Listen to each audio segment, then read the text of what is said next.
శ్రీ మాముళ్ళమ్మ తల్లి జ్యోతిష్యాలయం. ప్రేమించిన వారు దూరం కావడం, భార్యాభర్తల మధ్య గొడవలు, అత్తాకోడళ్ల మధ్య సమస్యలు, పెళ్లి కుదరకపోవడం, విద్య, ఉద్యోగం, వ్యాపారం, చెడు ప్రయోగాల నివారణ మొదలగు ఎటువంటి సమస్యలకైనా పరిష్కారం చూపగలరు. స్త్రీ పురుష వశీకరణ 100% గ్యారంటీ. విదేశాలలో ఉన్న వారికి వాట్సాప్ కాల్లో జాతకం చెప్పబడును. గురూజీ రామకృష్ణ శాస్త్రి. Cell number 9949667583. మంచి హస్తవాసి ఉన్న గురూజీ. ఒకసారి కాల్ చేస్తే మీకే తెలుస్తుంది. ఓం శ్రీమాత్రే నమః. ఛానల్లోకి స్వాగతం అండి. ఈ నెల 15వ తారీఖు పౌర్ణమి. మీనరాశి వారికి ఈ నెల 15 లోపు జీవితంలో ఎటువంటి ఊహించని మార్పులు జరగబోతున్నాయి. ఈ మార్పు జరగడానికి గల కారణం ఏమిటి? ఇప్పటి వరకు మీరు పడిన కష్టాలకి ఫుల్ స్టాప్ పెట్టే సమయం వచ్చిందా, రాలేదా? మంచి సమయం రాలేదు అంటే ఇంకా ఎంతకాలం వేచి ఉండాలి? అలాగే ఈ సమయంలో మీకు ఎవరితో ఎక్కువగా ఆపద పొంచి ఉంది? అలాగే ఆ వ్యక్తులు ఎవరు, వారిని ఎలా గుర్తించాలి? ఈ సమయాన్ని జేబులో ఏ 2 వస్తువులు పెట్టుకోవడం వల్ల మీకు అదృష్టం కలిసి వస్తుంది అనే అంశాలతో పాటుగా ఈ సమయంలో మీరు చేసుకోవాల్సిన దేవతారాధన, అలాగే పాటించవలసిన పరిహారాల గురించి ఈ వీడియోలో మనం వివరంగా తెలుసుకుందాం. కానీ అంతకంటే ముందుగా మీరు కనుక మన ఛానల్ని ఇప్పటి వరకు సబ్స్క్రైబ్ చేసుకోకపోతే సబ్స్క్రైబ్ చేసుకొని పక్కనే వచ్చిన బెల్ ఐకాన్ నొక్కి ఆల్ సెలెక్ట్ చేసుకుంటే మేము ఇలాంటి వీడియోస్ అప్లోడ్ చేయగానే ముందుగా మీకు నోటిఫికేషన్ వస్తుంది. అలాగే వీడియోని ఎక్కడా కూడా స్కిప్ చేయకుండా చివరి వరకు చూస్తేనే మేమేం చెప్తున్నాం మీకు పూర్తిగా అర్థమవుతుంది. ఇక వివరాల్లోకి వెళ్తే, ఈ రాశివారు అంటే మీనరాశి వారి గురించి చూసుకుంటే, మీనరాశి రాశి చక్రంలో 12వ రాశి. పూర్వభాద్ర నక్షత్రం 4వ పాదం, ఉత్తరాభాద్ర నక్షత్రం 1, 2, 3, 4 పాదాలు, రేవతి నక్షత్రం 1, 2, 3, 4 పాదాల వారు మీనరాశికి చెందిన వారై ఉంటారు. ఈ రాశికి అధిపతి గురువు. అయితే ఈ రాశి వారి గురించి చూసుకుంటే, ఈ రాశి వారు చాలా ధైర్యవంతులు, సాహసవంతులని చెప్పుకోవచ్చు. ఎన్ని కష్టాలు ఎదురైనప్పటికీ కూడా ఎదుర్కొని సమస్యల్ని పరిష్కరిస్తారు. కష్టాలు భయపెట్టినా వీరిని కిందకి పడదోయలేవు. చక్కటి ఆత్మవిశ్వాసాన్ని, మనోధైర్యాన్ని కలిగి ఉంటారు. దయాగుణం, దానగుణం, క్షమాగుణం కలిగి ఉంటారు. ఎన్నో మంచి గుణాలను కలిగినటువంటి ఈ రాశివారు గత 5 సంవత్సరాలుగా ఎన్నో కష్ట నష్టాలని ఎదుర్కొంటున్నారు. అది కెరియర్ పరంగా కానివ్వండి, వ్యాపారంలో కానివ్వండి, ఆర్థిక పరంగా కానివ్వండి, లేదా కుటుంబ పరంగా కోర్టు సమస్యలను, ఇలా అనేక రకాలుగా ఏదో ఒక సమస్యలో చిక్కుకొని ఇబ్బంది పడే పరిస్థితి అయితే కనబడుతుంది. ఇకపై మీకు అటువంటి పరిస్థితి ఎదురు కాదు. మీ తలరాత మారనుంది. మీరు ఎదుర్కొన్న కష్ట నష్టాలు అన్నీ కూడా తొలగిపోనున్నాయి. మీ దశ తిరగబోతోంది. అయితే అదృష్ట యోగాలను పొందడానికి మీరైతే ఖచ్చితంగా కొన్ని జాగ్రత్తలు తీసుకోవాలి. ముఖ్యంగా మీరు ప్రతి అంశంలో నష్టాన్ని చూడడానికి గల కారణం, మీరు ప్రతి ఒక్కరిని నమ్ముతారు. అందరూ మన వాళ్ళే అని దగ్గరకు తీస్తారు. కానీ మీరు నమ్మిన వాళ్ళే తిరిగి మిమ్మల్ని మోసం చేస్తారు. దానివల్లే మీకు ఎక్కువగా కాస్త నష్టాలు ఎదురవుతాయి. అది ఆర్థిక పరంగా కానీ, ఇరుగు పొరుగు వారు కానీ, లేదా స్నేహితులు కానీ, బంధువులు కానీ, ఇలా అనేక రకాలుగా మిమ్మల్ని ఇబ్బందికి గురి చేస్తూ ఉంటారు. ఇక ఈ సమయంలో మీ వృత్తి వ్యాపారాల్లో లేదా మీరు పనిచేస్తున్న సంస్థల్లో శత్రువులు కూడా మీపై దాడి చేస్తారు. వారు అనేక రకాలుగా మిమ్మల్ని కిందికి తోయడానికి, మీ మీద బురద చల్లడానికి ప్రయత్నిస్తారు. మీ మీద ఉన్నవి లేనివి చెప్పడం, మీరు లేని చోట మీ గురించి తప్పుగా మాట్లాడి దాని నుంచి మీ ఉన్నతాధికారుల దగ్గర నుంచి లబ్ధిని పొందడానికి ప్రయత్నిస్తారు. అంటే మీ గురించి చెడుగా చెప్పడం వల్ల మీ బాస్ వాళ్ళని మెచ్చుకొని, అవును నువ్వు చెప్పింది కరెక్టే అని అనిపించుకోవడానికి అనేక ప్రయత్నాలు చేశారు. ఈ విషయం మీకు తెలిసి మీరు మానసికంగా కృంగిపోయారు. ఇక ఇప్పటి నుంచి అటువంటి పరిస్థితులకి ఫుల్ స్టాప్ పెట్టే సమయం వచ్చేసింది. ఇక్కడ మీరు ముఖ్యంగా గుర్తుంచుకోవాల్సింది ఏంటంటే, మీరు ప్రతి ఒక్కరిని గుడ్డిగా నమ్మడం అంత మంచిది కాదు. సమాజంతో పాటు మీరు మారాలన్న విషయాన్ని గుర్తుంచుకోవాలి. ఎందుకంటే మీ కెరీర్ నిలబెట్టుకోవడం కోసం ఎన్నో నిధులైన రాత్రులని గడిపారు. ఇలా చేయాలి, అలా చేయాలి అని గొప్పగా ఎన్నో ప్లాన్స్ వేసుకున్నారు. వాటిని నిజం చేసుకోవడానికి మీరు ఎన్నో రకాల ఆలోచనలు చేశారు. ఇక ఇప్పుడు ఆ సమయం వచ్చేసింది. అయితే ఇప్పటిదాకా ఎన్ని ఇబ్బందులు పడినా, ఎంతమంది మిమ్మల్ని వెనక్కి లాగుతున్నా, మీ మీద నిందలు వేస్తున్నా కూడా మీరు వాటిని ఎదుర్కొంటూ నిలబడ్డారు. అంటే మీకు దైవశక్తి అండగా ఉంది.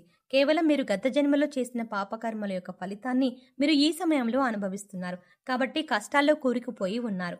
ఏం చెయ్యాలో తెలియక, అలాగే కష్టాల నుంచి ఎలా బయటపడాలో అర్థం కాక విపరీతమైన ఆలోచన చేస్తున్నారు.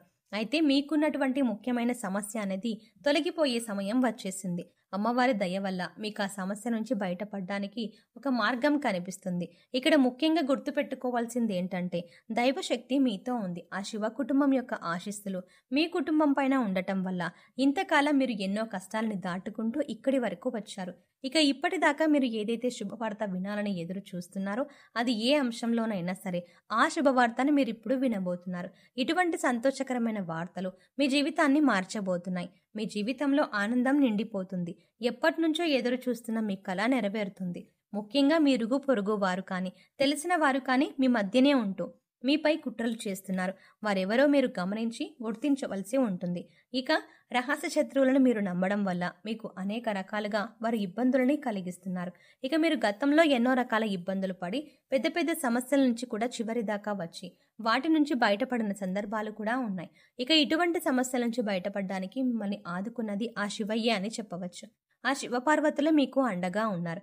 ఇక ప్రతిరోజు కూడా మీరు నిత్య పూజ నిర్వహించడం, దేవుడికి దీపారాధన చేసుకోవడం, మీ ఇష్టదైవ నామస్మరణ చేసుకోవడం వల్ల మీకు అనేక రకాలుగా శుభాలు చేకూరుతాయి. కేవలం కష్టాల్లో ఉన్నప్పుడు మాత్రమే కాకుండా సుఖంలో ఉన్నప్పుడు కూడా దైవనామస్మరణ చేసుకుంటూ మిమ్మల్ని కంటికి రెప్పలా కాపాడుతున్న ఆ పరమేశ్వరుడికి నమస్కారం చేసుకుంటూ ఉండండి. అలా చేయడం మంచిది అని సూచించడం అయినది. ముఖ్యంగా మీరు కష్టాల్లో ఉన్నప్పుడు దేవుడు రక్షించలేదు కాబట్టి దేవుడు లేడన్న భావన మీకు రాకూడదు. అందుకోసం ప్రతిరోజు కూడా దేవుడికి కృతజ్ఞతలు చెప్పుకుంటూ మిమ్మల్ని ఇప్పటిదాకా రక్షించినందుకు ఆ భగవంతుడికి కృతజ్ఞతలు చెప్పుకోండి. దేవుడిపైన మీ నమ్మకాన్ని ఎప్పుడూ అలాగే ఉంచుకోండి. ఇక ఆర్, పి ఇంకా టి అనే అక్షరాలతో పేర్లు మొదలయ్యే వారితో మీరు కాస్త జాగ్రత్తగా ఉండాలి. వారు మీ పక్కనే ఉంటూ మీ స్నేహితుల వలె నటిస్తూ మీ వెనకాల గోతులు తవ్వే అవకాశాలు ఎక్కువగా ఉంటాయి. కాబట్టి మీరు వారి చేష్టలను కాస్త గమనిస్తూ ఉండాలి.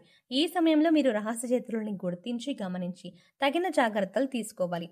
లేదంటే జీవితంలో నష్టపోయే అవకాశాలు ఎక్కువగా ఉంటాయి. ఇక ఈ సమయంలో మీరు చేసుకోవలసిన దేవతారాధన చూసుకున్నట్లయితే ప్రతి సోమవారం శివాలయానికి వెళ్ళి అర్చన చేయించుకోండి.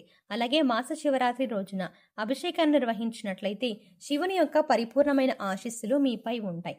ఇక ఈ సమయంలో ఈ రాశి వారు పాటించవలసిన పరిహారాలు చూసుకున్నట్లయితే ఆర్థిక పరంగా మీరు పురోగతి సాధించడానికి ఈ 2 వస్తువులు మీరు పర్సులో పెట్టుకోవాల్సి ఉంటుంది. పురుషులైతే మీ షర్ట్ జేబులో కానీ, ప్యాంట్ జేబులో కానీ, పర్సులో కానీ పెట్టుకోండి.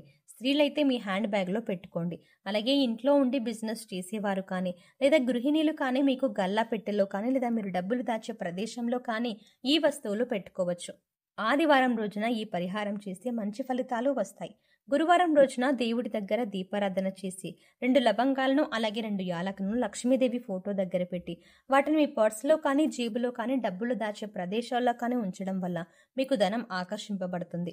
వీటిని తరచుగా మనం మసాలా దినుసుల్లో వాడుతూ ఉంటాం. కానీ లక్ష్మీదేవికి సుగంధ ద్రవ్యాలు అంటే చాలా ఇష్టం. ఇవి పెట్టుకోవడం వల్ల ధనం ఆకర్షింపబడుతుంది. అలాగే మూగజీవాలకు, పశుపక్షాదులకు తాగడానికి నీరు, తినడానికి ఆహారాన్ని ఏర్పాటు చేసినట్లయితే గత జన్మలో తెలిసి తెలియక చేసిన పాపకర్మల యొక్క దుష్ఫలితాలు అన్నీ కూడా తొలగిపోతాయి.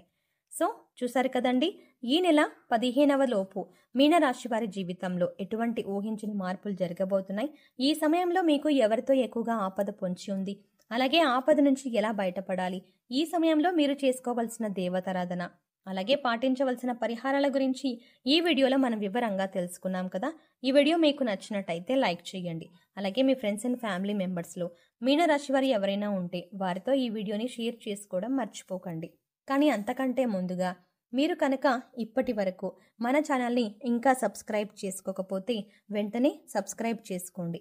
అలాగే పక్కనే ఉన్న బెల్ ఐకాన్ని క్లిక్ చేసి అందులో ఉన్న ఆల్ అప్డేట్ని సెలెక్ట్ చేసుకోవడం ద్వారా మేము చేసే ప్రతి వీడియో అప్డేట్స్ మీ మొబైల్కి ముందుగా నోటిఫికేషన్గా అందుతుంది. మరో చక్కటి వీడియోతో మళ్ళీ కలుద్దామండి. ఓం శ్రీ మాత్రే నమః.